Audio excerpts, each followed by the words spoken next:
Caros amigos, bem-vindos a mais um episódio de hoje na Segunda Guerra Mundial. Hoje falarei sobre um dos primeiros projetos iniciados por Adolf Hitler, assim que assumiu como chanceler alemão em 1933. Refiro-me ao carro do povo, mais conhecido no Brasil como Fusca. Nos anos 20 e nos anos 30, a indústria automóvel alemã era composta na sua maioria por carros de luxo extremamente caros. Nessa época, apenas um alemão em 50 possuía um carro particular. Algo bem diferente dos Estados Unidos, onde se vivia uma autêntica revolução automóvel, com carros relativamente baratos e acessíveis. Na Europa surgiam algumas iniciativas para a construção de carros baratos, direcionados para a classe média, mas ou eram muito rudimentares e fracos, ou não passavam de versões menores dos grandes carros de luxo, o que significava que eram pesados, tinham pouca potência e eram muito pouco práticos. Foi então que Ferdinand Porsche, um conhecido projetista de automóveis de luxo e de corrida, resolveu iniciar o projeto de um carro barato e familiar. Mas ao contrário do que acontecia nessa época, ele resolveu iniciar esse projeto a partir do zero. O seu design foi muito baseado no carro checo Tatra 77. Em 1933, quando Adolf Hitler assumiu como o novo chanceler alemão, o projeto de Porsche e de outras fábricas alemãs atraiu a sua atenção. Hitler queria repetir na Alemanha o mesmo que acontecia nos Estados Unidos, com cada família com o seu próprio carro particular, pequeno, barato e funcional. A sua ideia era produzir um carro que custasse 990 Reichsmark, numa época em que o salário médio alemão era de 120 Reichsmark por mês. Mas rapidamente ficou evidente que as fábricas alemãs não seriam capazes de produzir um carro assim tão barato. Em 1934, Hitler, já na posição ditatorial de Führer, após acumular os cargos de chanceler e de presidente, iniciou um forte lobby a favor do projeto de Porsche.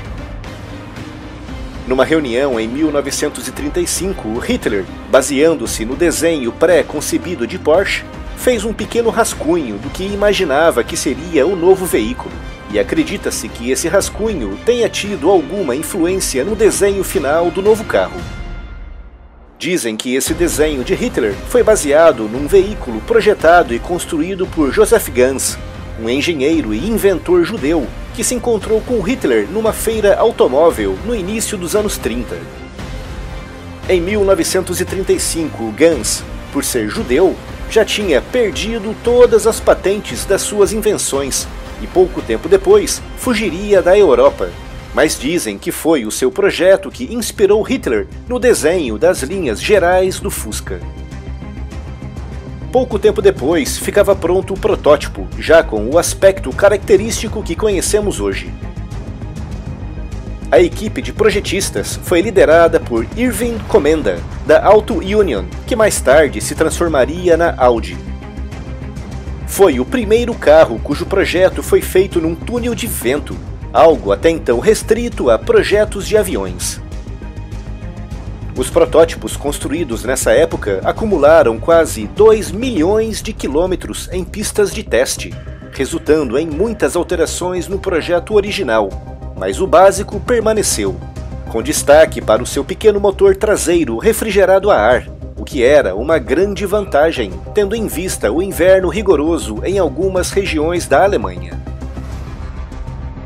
No dia 28 de maio de 1937, o governo alemão criou a Volkswagen, no âmbito da Frente Trabalhista Alemã, uma organização sindical estatal, criada e controlada integralmente pelo Partido Nazista, e o Fusca era oficialmente apresentado.